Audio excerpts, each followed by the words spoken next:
So, good afternoon again. Thank you for introducing me. I'm sure we're running out of time. I'll open up with a joke that I heard from my teacher at grammar school, because he would normally come to class a bit late and he would tell us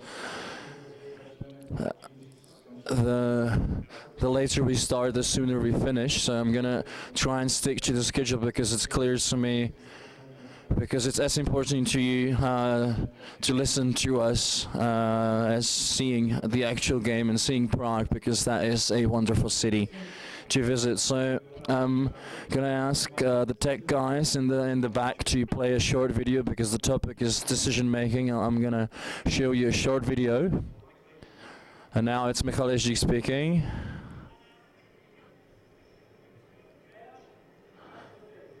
So he's calling out the players.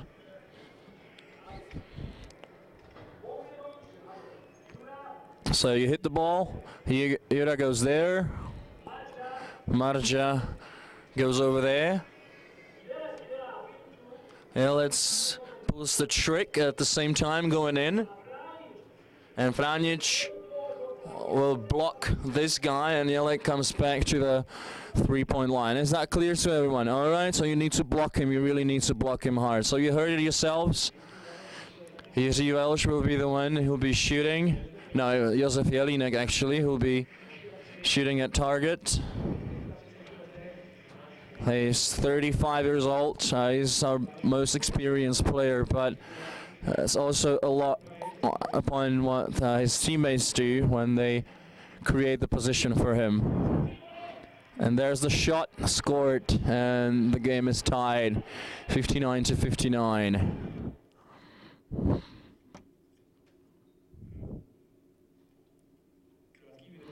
A short video that showed how important decisions are, not only on the part of the coach, but also on the part of the player and the rest of the team. As I said, we're a bit limited by the time allotted to us today, so I can't really talk about all the things that are connected with decision making, because from my point of view that is a very complicated topic, but nevertheless a very important one in sports, especially team sports. So I'm going to try and show you how we work with decision making in our club here in Central Europe. Our club has won the championship title in the Czech Republic for 11 years straight. We also play Europa League, which is pretty much the same level as Continental Hockey League, and we also play European Cups, which means that we play about 90 games per season, but not in the same country. I mean, we travel all around, 7 hours to Russia, then also to Spain and Portugal, so we have very limited time for practice and training.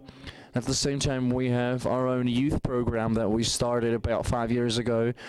We started up from scratch based on the experience brought from both sides. That is from the West as well as from the countries of the former Soviet Union. From my point of view, I think the system of bringing up the youth was really good, but it collapsed after the political regime collapsed. So we tried and did an analysis of both these environments, and then we directed this towards building players from the point of view of the highest demands of elite basketball.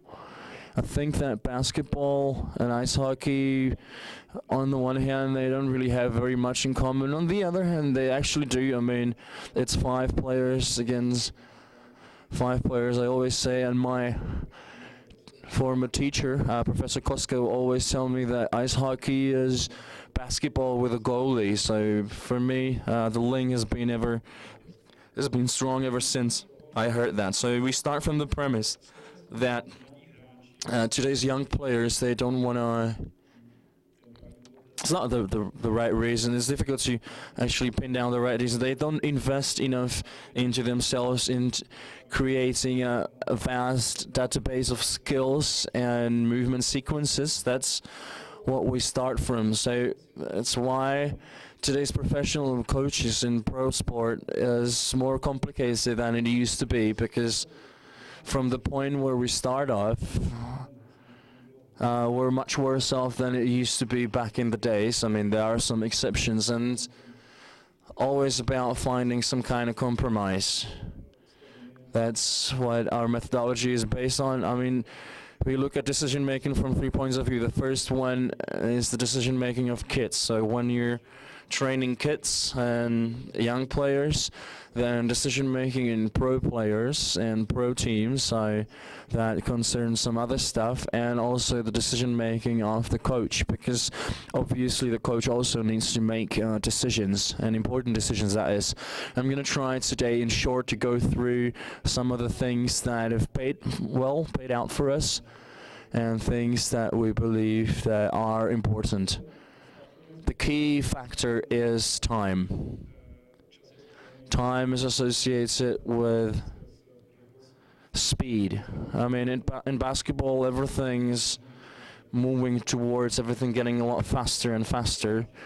The same is happening around us in society as well. So very often we encounter the term time-based competition, which means competition based on finishing a task in as little time as possible. So in our sport, it essentially means that we need to create conditions for players in practice so that they would realize which situations they'll encounter in practice and which they'll encounter in real game situations. So it's about choosing the right solution and then actually carrying it out.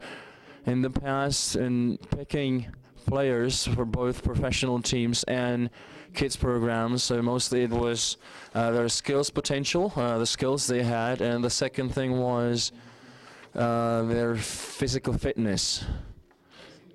So here I'd like to share a mistake that I made when I stopped practicing, and I quit as a coach, and now we devoted too much time to skills and to fitness, and we did very little work in how the player will fit the other players in the team. And the other thing was that we omitted a bit. I mean, it's no longer like that anymore. And it was about how fast the player will manage to adapt into the environment of our club. At present, we have 4 key factors: skills, fitness,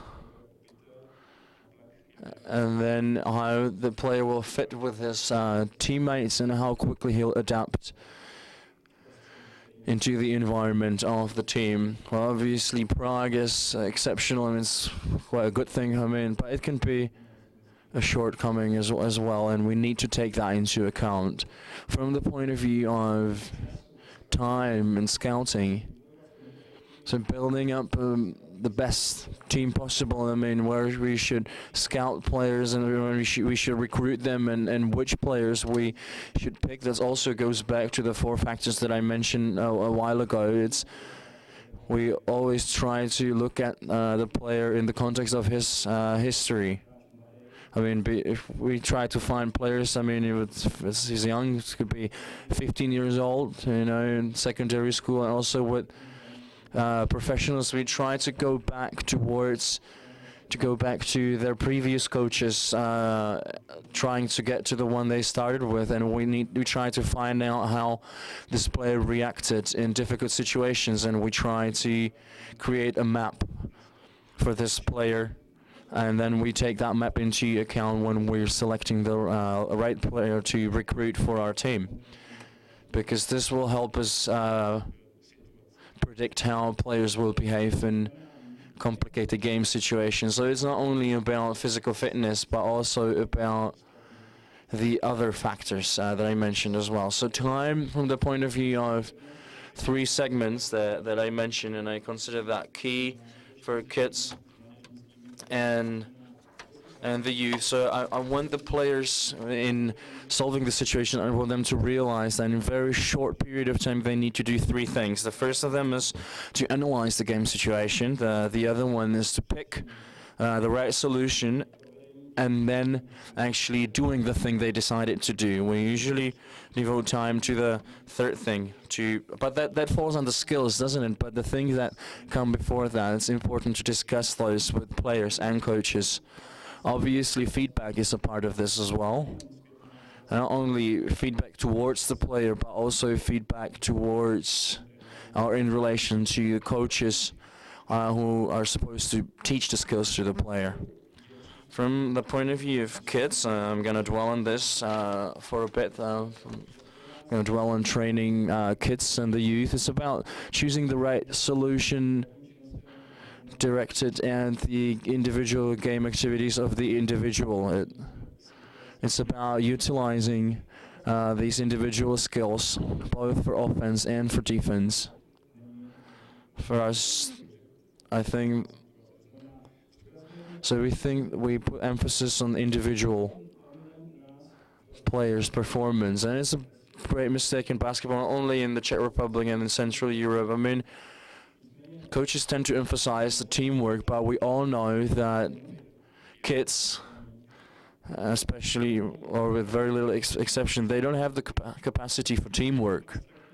They don't have abstract thinking, because that's created at the age of around 14 or 15 years of age.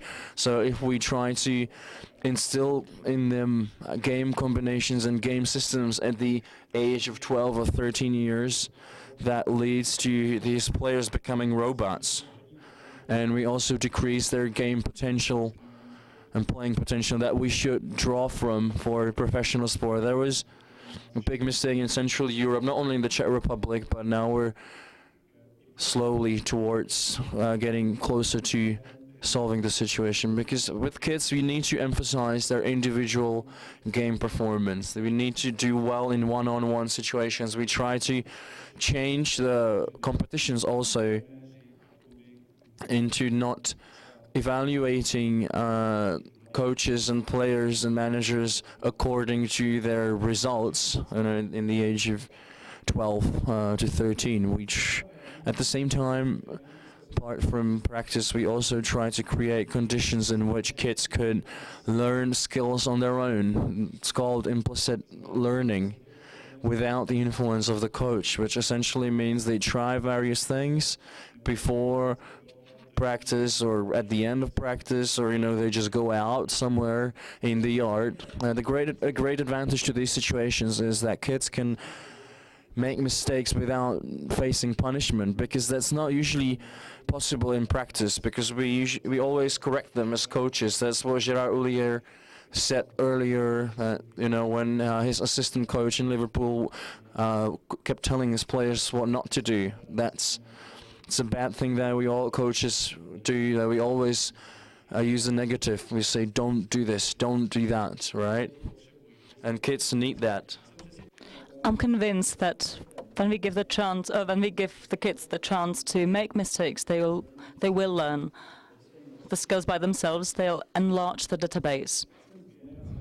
I come from the generation of players that did have this opportunity. We played ice hockey on a pond, we played volleyball. I would run, do gymnastics, and this database of mine was hugely broad. I picked up basketball when I was about 13. Very quickly I caught up to my peers. I would still play with the players that be 2 years older than me, including dancers. When I took these dancing lessons, I was 2 years younger than the rest. I did not know what to do, because my database was huge and helped me quickly adopt these skills. I'm really convinced that these movement chains or movement sequences store in memory, but they do store naturally without the pressure on the kid from the coach. Yeah, they store back there, and you can pick them up, although the player can pick them up. It's a huge lesson for me that the topic towards the coaches: allow the kids to make mistakes, leave them or let them do what they want. Yeah, the kids learn that they watch various sketches, programs they watch by, or they learn by imitating their idols, by watching their favorite players. As long as kids concentrate on one thing only, on one sport only, logically the database will be smaller. And then the possibility to pick from it becomes limited. What forms are these? I've shortly mentioned already. It's the possibility to play outside somewhere by themselves. It's the possibility to go out and play without a coach, to go and play 2-on-2, 3-on-3, to play in a smaller field, or these are different methodically organizational forms which we will tackle on later.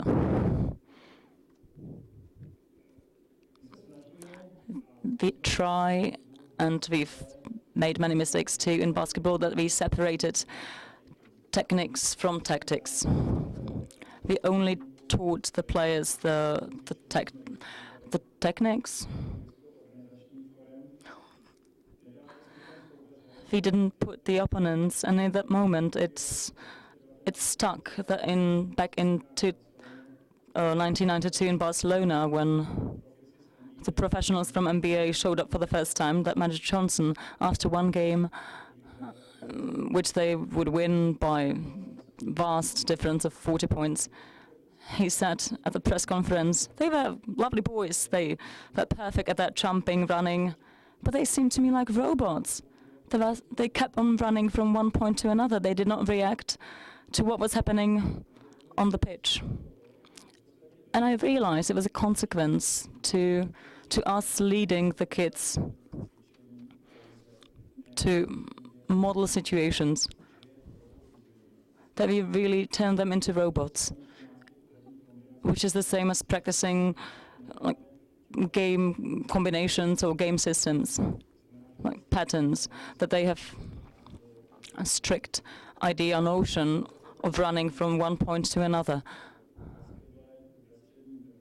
And the Central Europe took this, the basketball in Central Europe used this as a base. For us, techniques is the way of performing, of doing. That's what we tell the coaches. And tactics is the selection or picking up the choices. It's of utmost importance to connect these two things. It's the basic fixation of the basic techniques. We quickly have to add the opponent. For example, we don't use the hands. So the offender realizes where the opponent can be and where not, which makes him choose the right solution. So the actual decision-making is always determined by techniques and tactics. As I said, we really try to talk to coaches of juveniles, of juniors, to realize the things from the point of theory. Everything we do, we try to determine by theoretical findings and connect the theory and practice. We cooperate with faculties and academical background. 4 key things, key aspects that we will reach. They come from skills.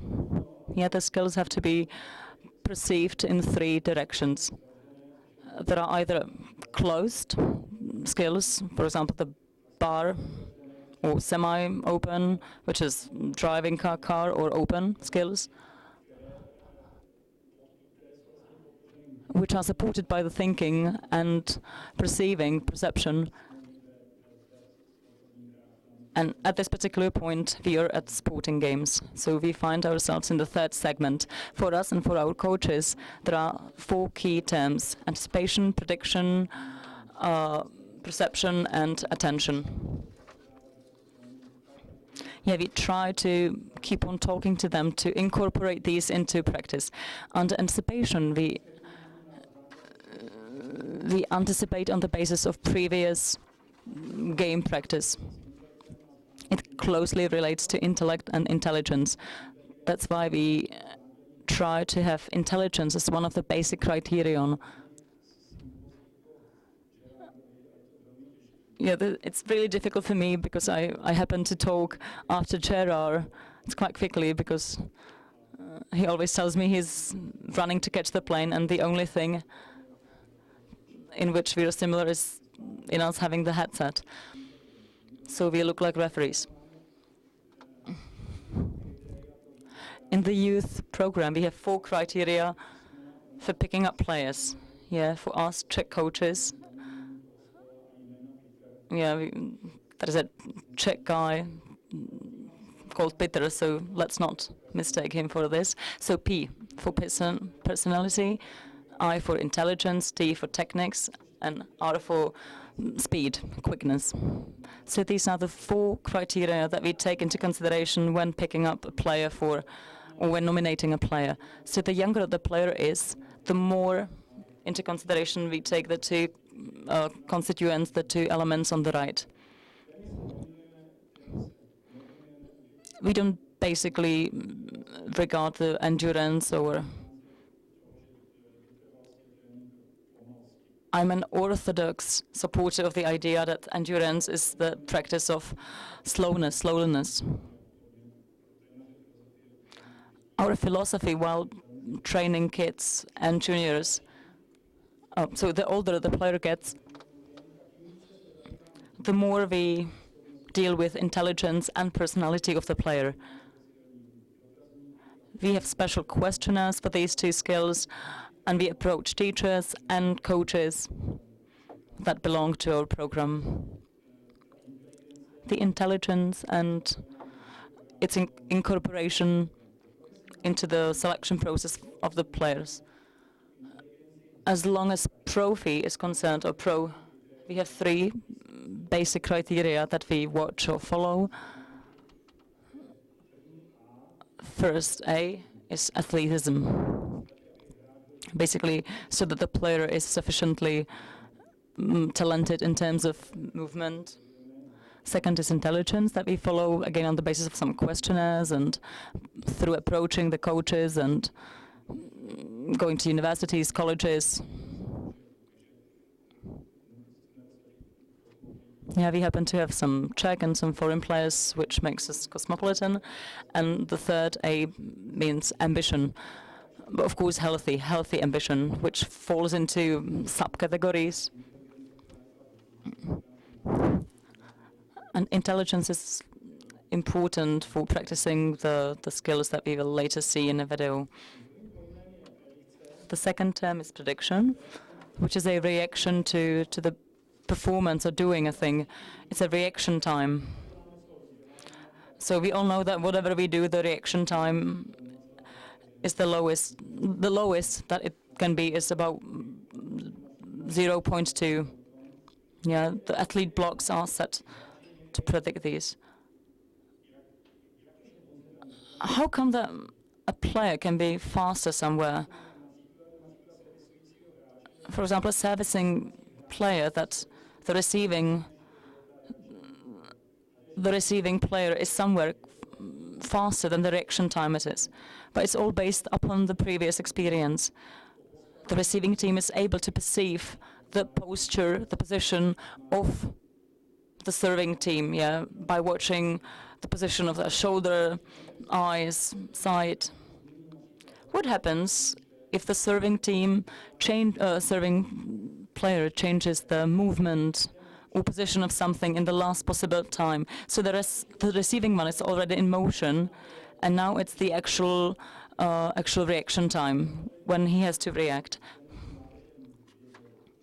What's important and what's needed to know, and what the coaches of the youth and juniors should know, that any reaction can happen only in 0.3 seconds. So these are things coaches need really to know. The third factor is that I kept talking about is attention. How you try to perceive attention in the sense that the better we're at mastering our skills in terms of technical ability and tactics, the better, or the more we allow our players to put skills in the background, and then they can really just focus on choosing the right solution for the situation. Obviously, attention is connected with concentration and distribution of attention. So if a player needs to pay attention both to the skill and to choosing the right solution, then there's trouble. Because, I mean, there's a limited amount of attention, and you can concentrate it or you can distribute it, and that's very important. The better the level of skills, the more time the player has to devote to choosing the right solution of the game situation.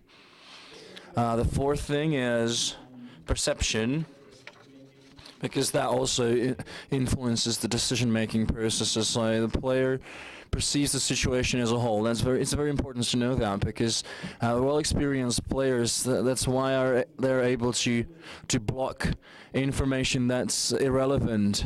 That's why it's important to have experienced players on your team for playoff games or for World Championships, because they have experience from that type of tournaments. They don't know what they're signing up for. They know that they will have to obey their coach in whatever they says, and they also know how to pick the relevant information that's important for choosing the right solution. So the better you are at perception, the fewer stimuli you need. I mean, if you have a blurry picture, I mean, for a good player, the player who's more experienced, for him it's enough to see the blurry picture.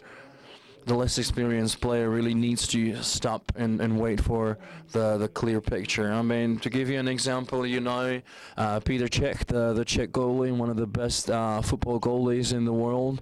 He's been on Chelsea for years. He's got excellent horizontal vision and perception. He doesn't really make mistakes when moving from side to side, but then vertical perception for him is not very good, because that's why you don't really see him leaving the goal line, or if he does, then there's a higher probability that he'll make a mistake, and he often does.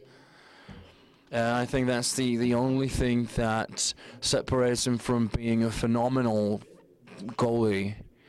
So that's another example of how an athlete perceives the game and space around them. For professional teams and professional coaches, what's very important is to empathize with the intellect of the player. It's exactly this. That's very important in creating game systems and game combinations, which you then use for your game plan and your concept of how you want to play. I mean, there are a lot of coaches in basketball who build up their dreams. I mean, that is the right thing to do. I mean, they build up a concept, but they don't have the right players who are able to deal with that. So it is indeed very important to realize what the intellectual capacities of your players are. Very few of coaches in Europe have the chance to pick the players according to the concept that they want to play. It's usually the other way around. In the US, you often have the chance. I mean, in the Czech Republic, in university basketball, I mean, the way they recruit players, I mean, even that's why the coaches stay there for 20, 30 years, and they keep getting new and new players, and they're better every year. So that's why they're happy with staying in one spot for 20 or 30 years. What it means for us as coaches is creating for players maps of game situations through practice. We try as hard as we can to make training correlate with what's happening in the game. So you need to do stuff quickly in the game tempo. I mean, what we often do is we turn on the board. We use the timer, the 24 timer that is used in basketball. We always put pressure on our teams, on our players, even in practice using these things. We consider it key. Practicing on real game situations with kids and the youth, then that's not as simple. I mean, we try to put that only in situation where it's about the team performance. From the point of view of perception, there are several or two factors that are to be taken into account. There's focal vision. It's slower but more precise. It's more about strategy and tactics, but it requires attention from the player, and that's an answer to how come that someone is faster at some sport than someone else, and that's about peripheral vision, because that's faster. That's faster even than the 0.2 second reaction time. That's why we create for our players exercises that lead towards improving their peripheral vision, and we include that into our training process. The key factors in the youth and kids, the key factors for us are in practice or in training, and the things that we do are four things. That's exercising their core muscles and their dynamic core muscles as well, and developing speed. Because for us, speed is a dominant factor in today's top-level basketball. And speed in terms of like actual speed, athletic speed, in terms of frequency, and also from the point of view of agility. That means basketball speed, so to say, you know. I mean, there are a lot of players and a lot of teams that have fitness coaches who are former athletes, but they don't have education background in team plays, in team games. I went through that too. I mean, I was a very gifted player from the point of view of movement, but I think that was a mistake that our coach was an athlete, because I think that at present, I mean, if an athletic trainer doesn't have education background in the actual sport itself, I think he can do more harm than good for the team.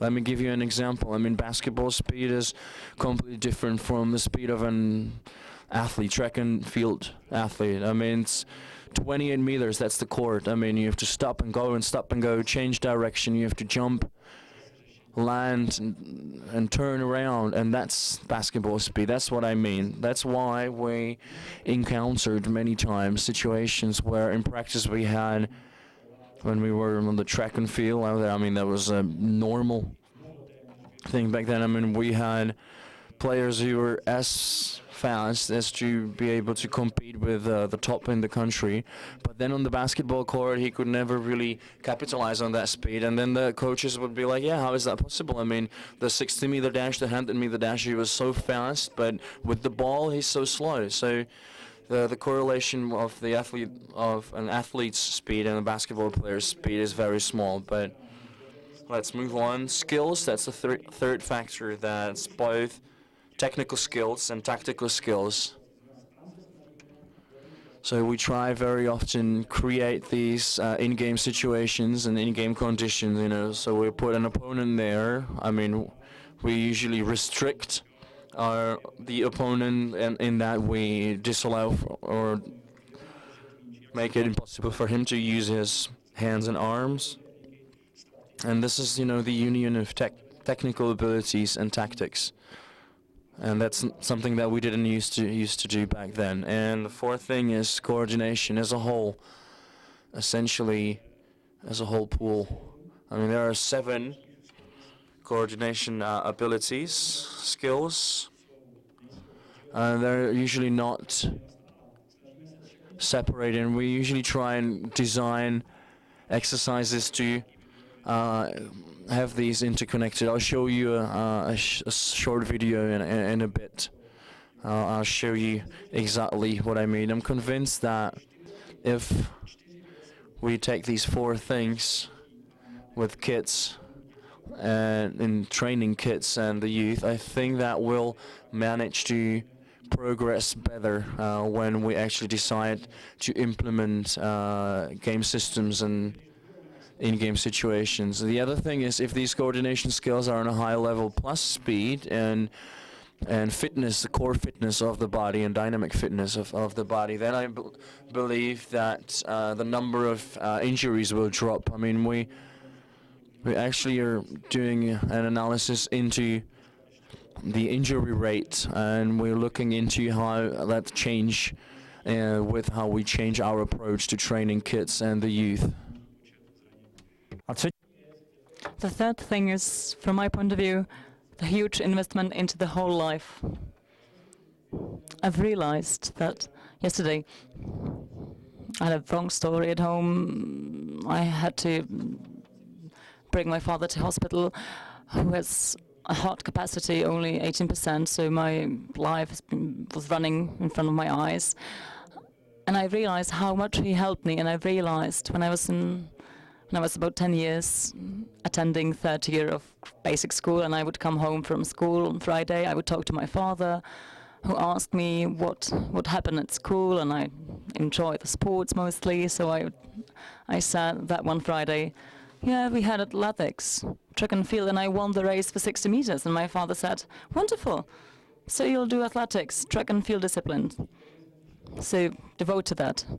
Next week I would come home again, and we would have a volleyball tournament. We would end up second, and my father asked me, so, how was school? And I said, yeah, we played volleyball, we ended up second, it was wonderful. It's so much better than athletics. Okay, so my father said, do athletics, do volleyball, you'll enjoy all that together, and then you'll see. And 1 week or 1 month later, I came home, my father saw I was sort of down, blue, and my father said, what did you do? What did you do now? And I said, we did swimming, and I ended up last but one. And my father said, okay, no problem, do gymnastics, do athletics, do volleyball. And I said, no. The teacher told me to do swimming to get better. And my father said, did she go crazy? Is she out of her mind? And I think it was a typical feature of the Central Europe sport, because we wanted to average everything. We did not want the kids to be perfect in something, in some discipline, but to do everything. So yesterday I would talk to my dad as much as it was possible with a person that can barely move. And I realized how many opportunities and charges he provided me with without me realizing back then, at that time.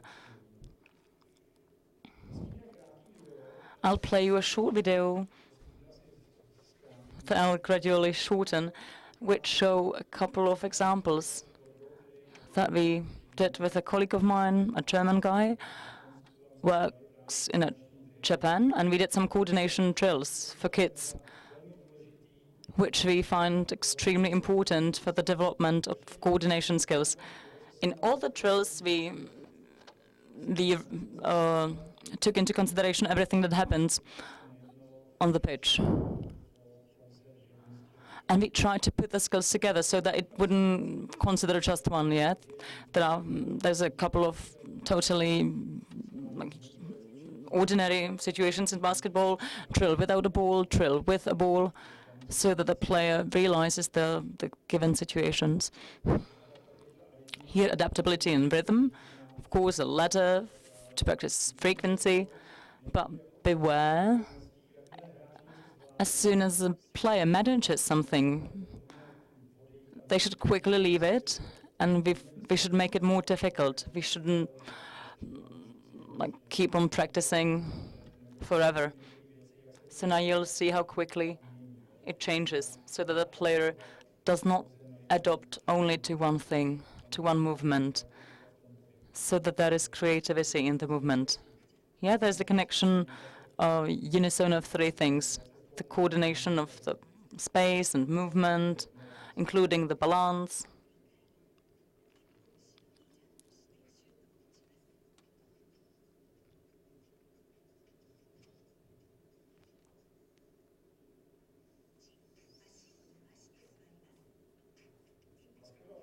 Yeah, basketball, just like ice hockey, are quite complicated in the upper part of the body doing something else than the lower part of the body. That's where I see a huge similarity. Of course, you add skates to that, and the skating skill is added, and you have to start much sooner than us, much earlier, sorry.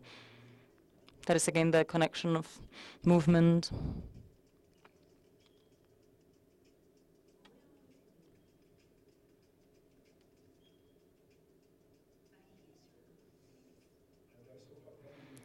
And you can see the alterations or variations that apparently the player does not use in a game, in a match, because of course basketball is just played with one ball, but these are wonderful things for the development of the coordination skills.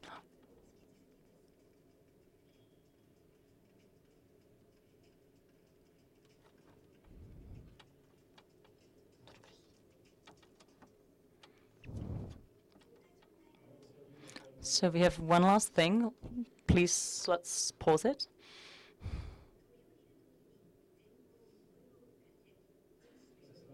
We've tried to add a ball, when developing the coordination skills. So we build it up from the more complex to simpler, and vice versa. But we go from the whole to the parts, to the constituents. So we are now pushed by time, so let's proceed. This was very briefly, in a nutshell, on how we perceive the decision-making in relation to kids coaching. Second thing is coaches and managers, just like kids or pros. We pay the same attention to coaches. We try to develop their decision-making, just like we discussed time in connection to children. We discuss the same thing in connection to coaches. We emphasize the fact that they have to make the right decision in the specific point of time, that they are quite time limited. It's possible that the coach falls asleep, which does happen every now and then, but then only he has to accept the decision. Some coaches fall asleep, in parentheses, deliberately. These are the coaches who either don't want to make a decision or are afraid to do so. It's not a criticism. This is just stating the fact. Now you have to decide whether it's the right position for such a coach with a professional team. What we tell the coaches and what we see as very important is not to focus on the actual decision-making, but on the information that lead to the decision-making, so that they have as much information as possible. And this is the cooperation within the realization team. With the youth program, we have the duty of having 3 coaches present to each practice. We have 1 head coach plus 2 assistants, usually volunteers, and 1 being a semi-pro, half-pro. So we try and aspire to further develop and teach and instruct the coaches. Just by the way, that's what I did there on purpose, which is my philosophy. Do think of attacking, of offending. We really try to make the game attractive, to score as many points as possible, to be attractive in terms of, or from the point of view of spectators. You probably know Mike Krzyzewski, a legendary university coach, who is one of the few who can work with professional players from NBA, thanks to his ability to communicate with them, which is the part you heard before, the interconnection of all these aspects of working with a team, just what Chira Julia said before me. We keep on trying to tell the coaches and managers what is important for decision-making. And we want the players to know this as well, to know how the brain works, that it's important to improve the skills, to improve the automatization. We try to create the maps of the playing situations, game situations, and that decision-making is a skill that you can learn. It's not an acquired ability, it's a skill that you can learn. We really strive or try to make the practice correlate with the game, comply with the game. The old managers would say, we save up the energy and power for the game. And they think that on the day of the game, it will work, but this is a huge mistake. We really try to make the practice correlate with the game. So when we have 90 games per season, we make the practices rather shorter but intensive.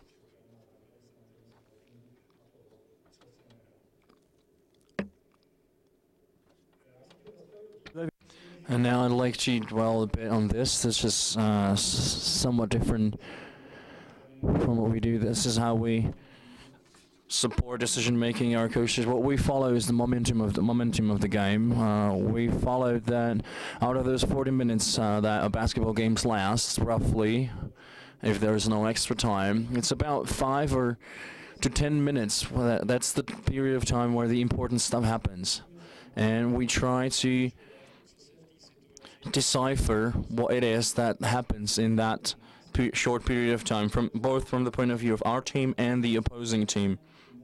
So we really look into those moments of the game where there's a large increase in score or a large drop in score. There are 3 factors. The game is the individual. We have red numbers, so it's individual things, what each player was doing at that time. The blue numbers refer to what the team did, or the player did for the team. Imagine there's a neutral ball on the court, and the player could have dived for that. Did he not? Or did he bump his opponent, or sort of hit his opponent, to use the ice hockey terminology? Or did he avoid him? Did he do something extra for the team? Did he make his opponent lose energy or not? So these are the things that we follow. I mean, there are a lot of other factors, and we don't really have the time. Plus, also, it wouldn't be entirely relevant for you. We do that for players, teams, and the coaches. I mean, because coaches, through taking a timeout, I mean, you have the same opportunity in ice hockey, but there's a smaller number of timeouts in ice hockey than in basketball. I remember telling a story back then. There was the NHL game a couple of years ago, and I talked about how we deal with timeouts when we decide to take a timeout, how the information flows from assistant coaches to head coaches. I mean, that's the key time for us, where we can influence the players and maybe eliminate those drops in scoring. So working with the game momentum, for us, that's an important factor in working with head coaches. We try to analyze the momentum of each game. I mean, we have 5 essential criteria for each part, and if we reach 3 negative checks, then the coach should call for a timeout. Yeah, this is negative momentum when we're losing. Then positive momentum, obviously you keep the game going. I mean, you don't take timeout when you're winning. So momentum is an important thing for us in decision making for coaches. And the last thing, I have a video for this as well. I mean, that's something that's about practicing something within a professional team, how we work with decision making for the purposes of the team. So we start with what's going on in basketball. I mean, basketball is part of the directed game. I mean, if you say the team holds the ball about 90 times per game, roughly, so you can subtract the rushes, let's say 10 to 15, so you've got 75 half-court game where you direct your combination. I mean, most of the things are directed by the coach from the bench, or it's something that's been rehearsed in training, and we start from this in the games, right? So that's the first thing. Based on this, we analyze the most common game combinations. Let me give an example. In basketball, pick and roll is the most common situation. I mean, you do that about 100, 110 times per game, and that's very important for us because we need to analyze that later, what this can lead to. Imagine, I mean, 110 times per game you do this, plus 90 times you have the ball in your hands. So then pick and roll obviously occurs more than once during one offensive stage. So that's the key moment of the game. So based on that, we go to analyzing the defensive combinations, right? There's about 11 of those. We analyze those as to, I mean, how to defend these things so that players could see it. I mean, we don't pass all the information on our players, but the coach needs to know all of those. Then you gotta pick your offensive solutions to go against the defense, and that's what we practice. That's what we rehearse with our players. We're gonna show that on the video. And the last thing is rehearsing the selected offensive solutions, right? So it's already game combinations that you rehearse with your team, and then it really is a lot about having a whole lot of different exercises to use. And then after practice, we go back to the game and you get feedback and you know if you succeeded or not. So I'd like to ask the guys in the back to play the video as the last thing. I mean, it's a bit longer, but we're gonna cut it short. So that's the analysis of pick and roll. So we analyze that pick and roll is the most common game situation. I mean, there are various ways of dealing with that situation. I mean, there's block, and they go towards the basket, and you know, then we really need to analyze that.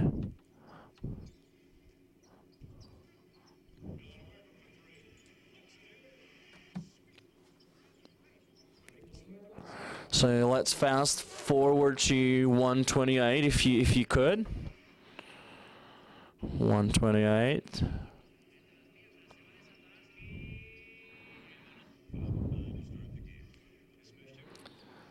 So now I'm talking about pick and roll. Please pause it. All right, now you know that pick and roll is the most common combination. You know what happens, how it's done. So now we're at the third point on the right, the green one. It's about analyzing the defensive activities. So now we've analyzed the possibilities of defending that player. Is about 11 or 12 of those. That's not important, but we do different work with the coaches, we do different work with the players. And obviously it differs for kids and the youth as well. So let's have a look at one or two of these defensive situations. So the analysis of the defensive solutions. Let's fast forward to, it's about 3 minutes and something. If you could, a bit further than that.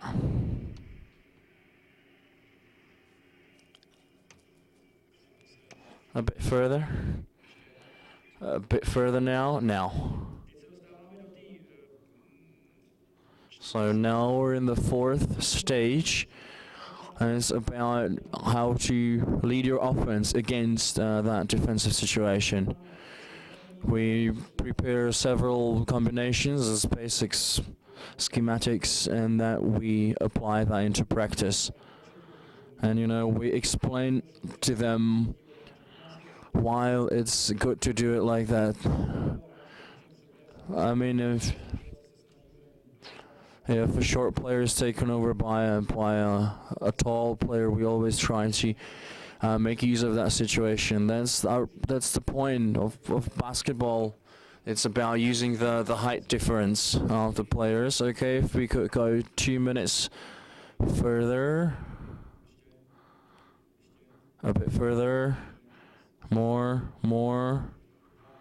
and there we are. And then we apply that into practice, and that helps us create those colorful methodology organization forms. So this is without an opponent. I mean, obviously it's more difficult for you guys to understand because you're not basketball players, but these are the things that we saw in the NBA in those pick and roll situations. I mean, there's no opponent yet, there's only those cones on the floor, and then gradually we add opponents, and it's not one against no one, but it's 1-on-1, 2-on-1, 2-on-2. So it really is about using various forms to practice that, and in the end we play a game. Alright, so usually start with 2-on-2, 3-on-3, and we sort of put that into the game pattern. So that's how we create those game maps for our players. I mean, these players are younger and they don't know that they're actually creating a database of movements and solutions to game situations that might come back to them once they play in a system that requires that, or a concept of game of playing that requires that. The younger the players, well, I mean, we start doing this with players at the age of 16, 17, and we start only with limited content, obviously, and then expand on that. So we can fast forward a bit further. All right, so here the player already reacts to stimulus from the coach, and then we put a defender on so that there's some kind of reaction to what's going on. And it's at that point when we get to read and react, which is the embodiment of the decision-making process. It's about making the right decision based on reading the game situation. So it really is about creating and instilling in the players those movement patterns in terms of movement and basic combination. All right, we can stop the video. So we should really stick to the schedule. So, I mean, this is essentially an overview, a short overview of how we work with decision making in practice. So we have different attack for every defensive scheme. I mean, so regardless of what the opponent decide to play, we have a reaction to that. So we were supposed to finish about 10 minutes ago. I mean, as I said, that's always very difficult to follow after Mr. Oulier. This is the second time this has happened to me.